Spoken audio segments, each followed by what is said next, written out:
यानी कि गैस का अणुगतिकी सिद्धांत। यह सिद्धांत बर्नौली नामक वैज्ञानिक ने प्रस्तुत किया था। इस सिद्धांत की मुख्य मुख्य अभिकृत क्या है, यानी कि मेन पोस्टुलेट्स क्या है। तो इस सिद्धांत के अनुसार गैस के अणुओं को छोटे छोटे ठोस गोले बांधे गए हैं।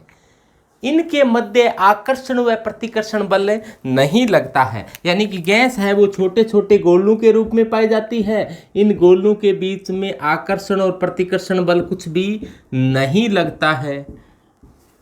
आकर्षण और प्रतिकर्षण बल नहीं लगता है, यानी कि यहाँ गैस के अणुओं की पोटेंशियल एनर्जी यानी कि स्थितिज ऊर्जा का मान क्या होता है, शून्य होता है। स्थितिज ऊर्जा इनमें होती नहीं है, पोटेंशियल एनर्जी होती नहीं है। तो अर्थात गैस के अणुओं की कुल ऊर्जा में केवल व केवल गतिज ऊर्जा यानी कि काइनेटिक एनर्जी होती है।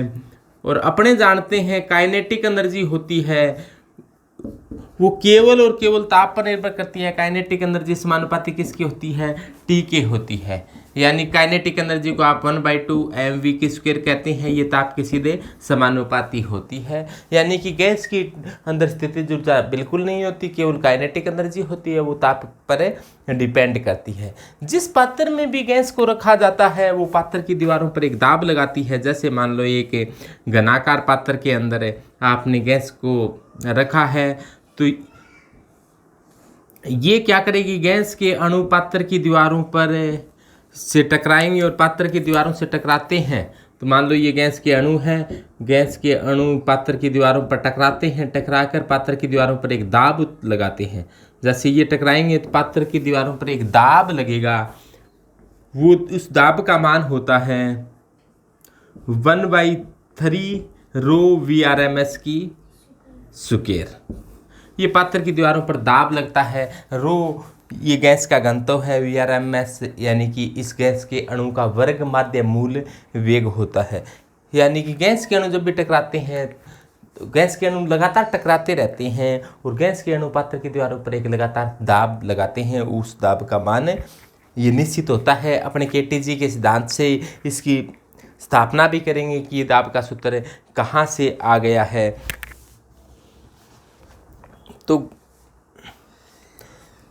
तो अपने जैसे मान लो कि इस पात्र के अंदर गैस भरी हुई है, पात्र की लंबाई ये घन है, मान लो घन के अंदर गैस भरी हुई है, तो घन की भुजा की लंबाई को मान लिया कि a है।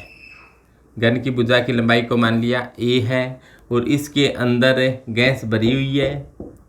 गैस के अणुओं का द्रव्यमान मान लो कि छोटा m है।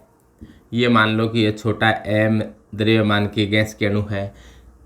मान लो कि ये अणु x वेग से x दिशा में जा रहा है।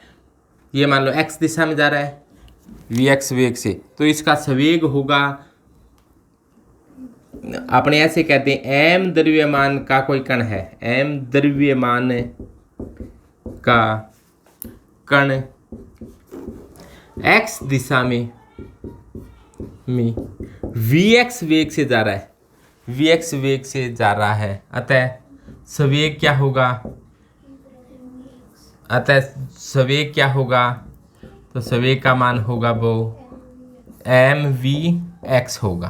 तो जैसे यहाँ पर टकराएगा, टकराने के बाद में वापस लौट आएगा, वापस लौट कर फिर l, इस लंबाई को अपने l कह दें, तो l दूरी के बाद में फिर वापस टकराएगा। इस प्रकार से क्या होगा, l दूरी तय करने के बाद में अणु पात्र की दीवारों से टकराते रहते हैं। टकराने के बाद में पात्र की दीवारों पर क्या लगाते हैं, एक दाब लगाते हैं। इस दाब का सूत्र अपने स्थापित करेंगे। तो देखो मान लो कि कोई m द्रव्यमान का कण है, vx वेग से जा रहा है, तो उसका संवेग क्या होगा, x दिशा में गति कर रहा है, तो x दिशा में उसका संवेग p के पैर में x है, इसका मतलब x दिशा में संवेग mvx है। यहाँ पर ये क्या करता है, टक्कर करता है। टक्कर के बाद में क्या होता है, वापस लौट आता है। अब इसका वेग क्या हो गया, पहले vx वेग से गया है, अब इसी वेग से वापस जाएगा, लेकिन x दिशा में vx माना है, तो अब दिशा बदल गई है, तो इसको क्या कहते हैं अपने -vx। तो पहले संवेग क्या है, अपने ऐसे कहते हैं टक्कर से पूर्व संवेग। ये संवेग है वो क्या है, टक्कर से पूर्व का संवेग है। और टक्कर के पश्चात क्या हुआ है, टक्कर से के पश्चात ये ऐसे गया है, तो टक्कर के पश्चात से क्या हो गया, माइनस एम वी एक्स है। तो यहाँ पर संवेग में परिवर्तन कितना हुआ, तो अपने कह दें कि संवेग में परिवर्तन, तो संवेग में परिवर्तन कितना हुआ, या अपने ऐसे कहते हैं डेल्टा पी एक्स। तो इनका क्या ले लो, अंतर ले लो, तो M V X minus M V X, तो इसका अंतर हो जाएगा, माइनस माइनस क्या हो जाएगा, प्लस हो जाएगा, तो 2 mvx, क्योंकि माइनस माइनस क्या हो जाएगा, प्लस हो जाएगा, और mvx और mvx मिलकर क्या आ जाएगा, 2mvx आ गया संवेग में परिवर्तन। अब न्यूटन का दूसरा नियम आप जानते हो, न्यूटन ने बताया था कि संवेग में परिवर्तन की दर लगाए गए भारी बल के बराबर होती है।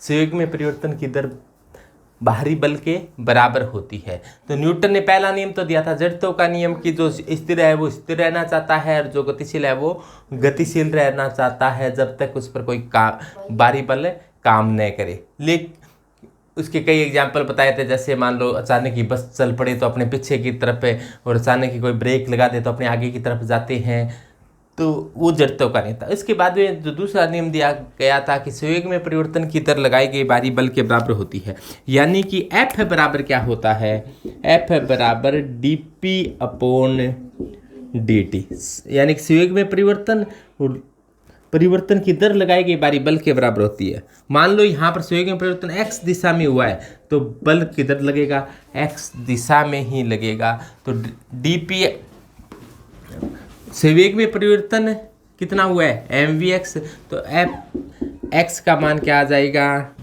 2mvx upon dt।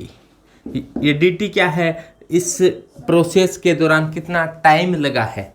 तो अपने जानते हैं वेग बराबर क्या होता है, वेग बराबर विस्थापन बटे समय,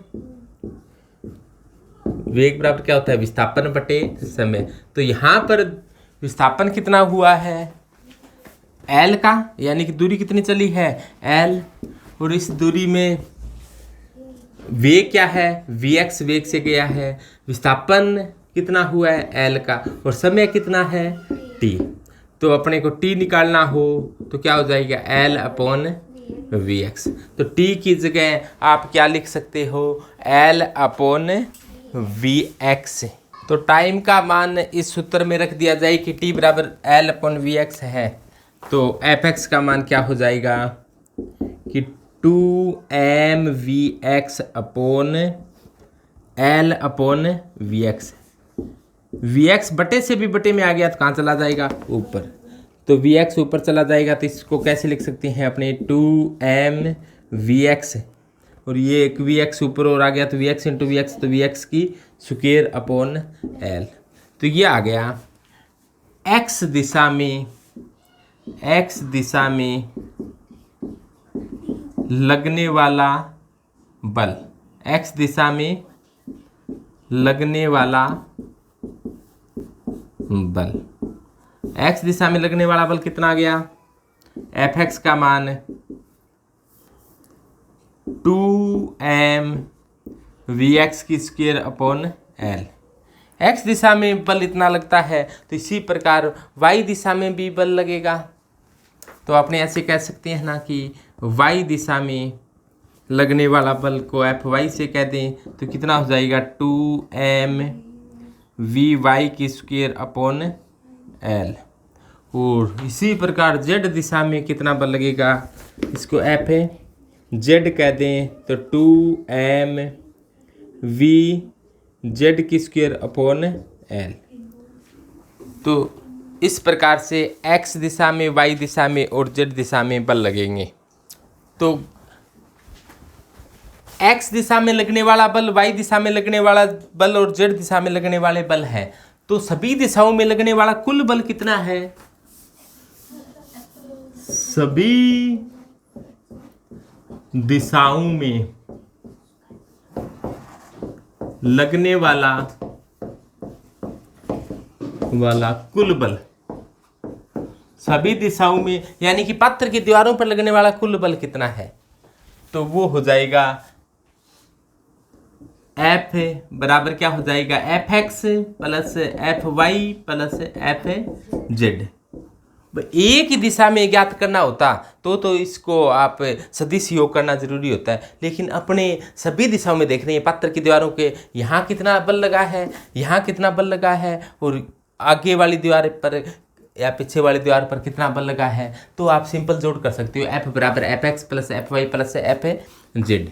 तो टोटल एफ क्या हो जाएगा, एफ एक्स का मान क्या है 2m वी एक्स की square upon L plus 2m V Y की square upon L plus 2m V Z की स्क्वेयर अपॉन एल।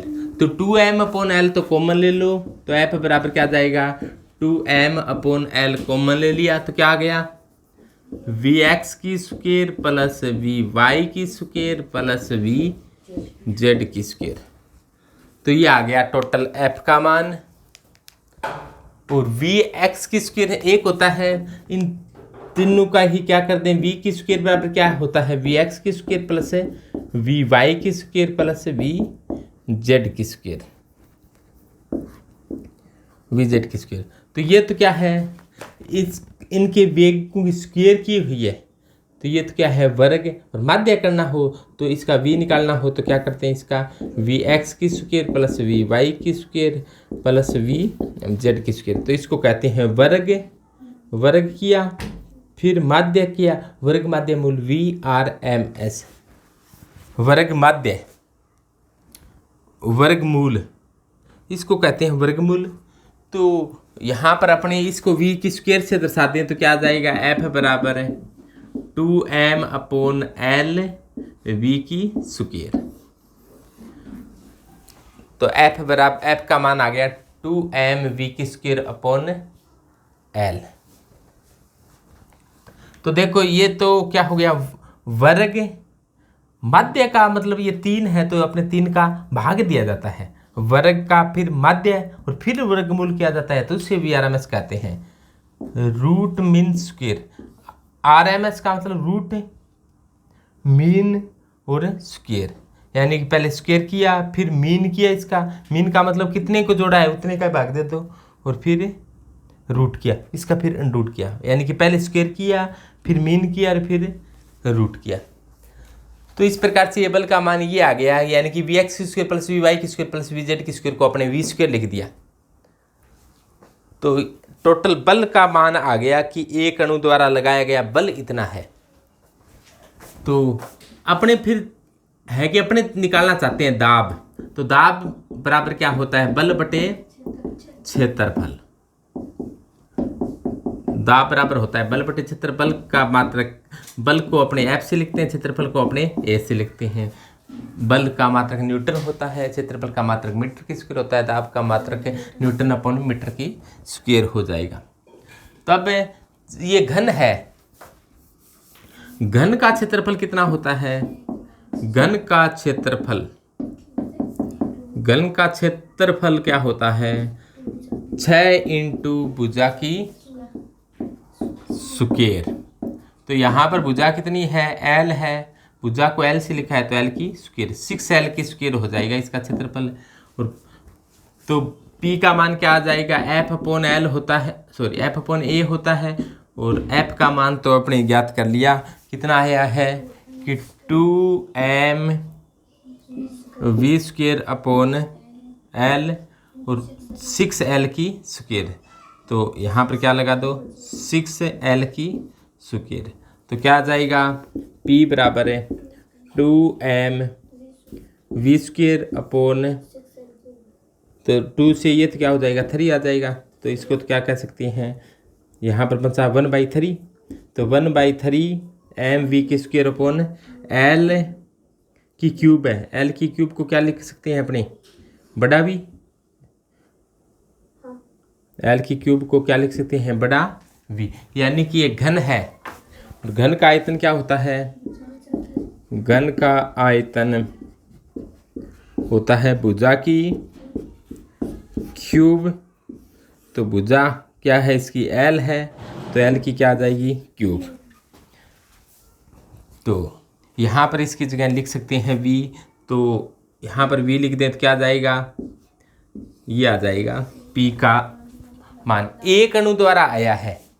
ये मान लो कि गैस के अंदर अणु की संख्या तो एक नहीं बहुत से अणु होते हैं। मान लिया कि छोटा n अणु है टोटल, तो ये तो आ गया कि एक अणु द्वारा पात्र की दीवारों पर लगाया गया दाब।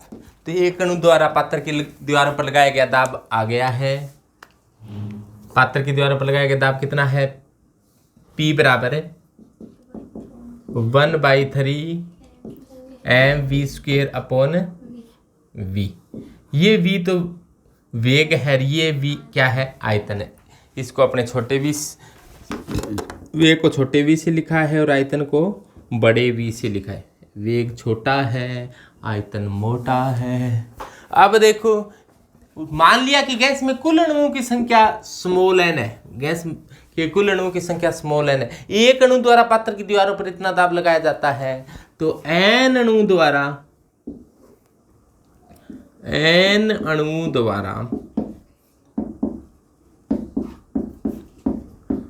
पात्र की दीवारों पर, n अणु द्वारा पात्र की दीवारों पर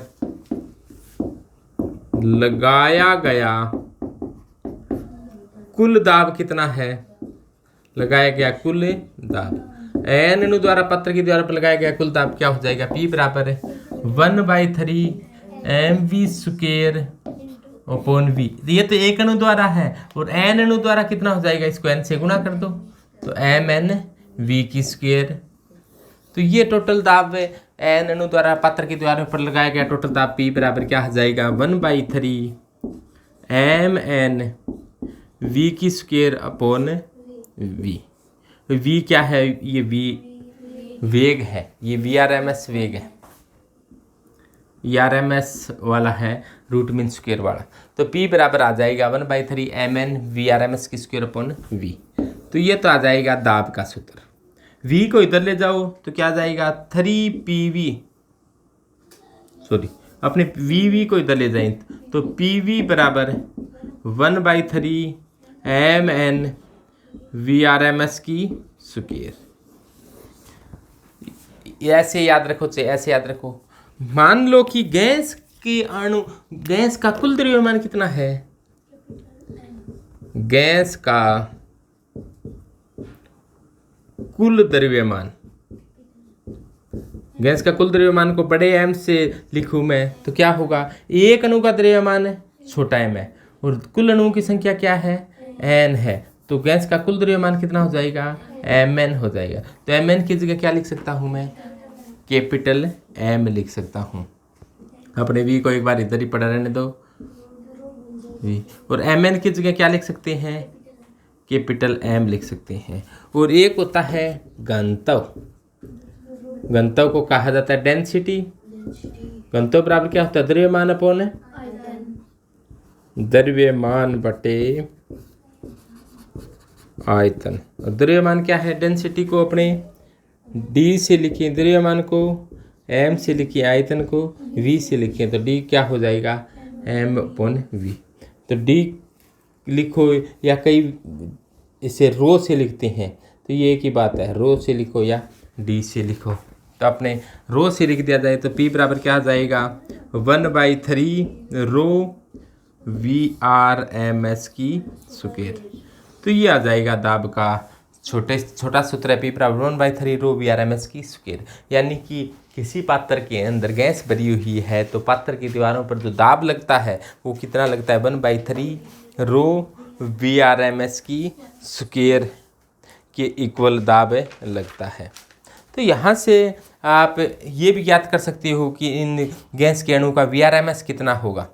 तो VRMS यहाँ से कैसे निकालोगे, तो VRMS निकालने के लिए 3 को इधर ले जाओ, 3P अपॉन रो का अंडरूट किसके बराबर आ जाएगा, VRMS के बराबर।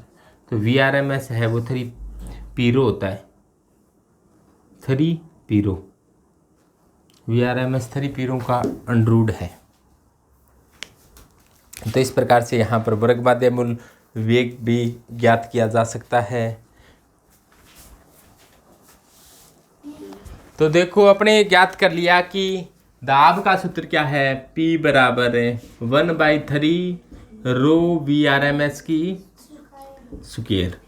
घनत्व को द्रव्यमान बटे आयतन लिख सकते हैं कि 1/3 बड़ा M अपॉन V, गैस का कुल द्रव्यमान अपॉन गैस का कुल आयतन, और V की स्क्वायर, V VRMS है। अब देखें VRMS ज्ञात करना हो तो अपने देखा कि 3PV इधर ले गए अपॉन M बराबर क्या हो गया, VRMS की स्क्वायर है। स्क्वायर हटाएंगे तो क्या लग जाएगा, इसके अंडर लग जाएगा। ये M क्या है, M गैस का कुल द्रव्यमान है, यानी गैस के सभी अणुओं का द्रव्यमान है, और बड़ा M की जगह Mn लिख सकते हैं। ठीक है। अब देखो अपने जानते हैं PV बराबर क्या होता है, nRT। तो PV की जगह क्या लिख सकते हैं, nRT लिख सकते हैं। तो 3 nRT अपॉन M बराबर क्या हो जाएगा, VRMS। यहां पर देखो गैस का कुल द्रव्यमान क्या है, बड़ा M, और गैस के मोल निकालने हो तो कैसे निकालोगे, गैस के मोल यानी मोलों की संख्या।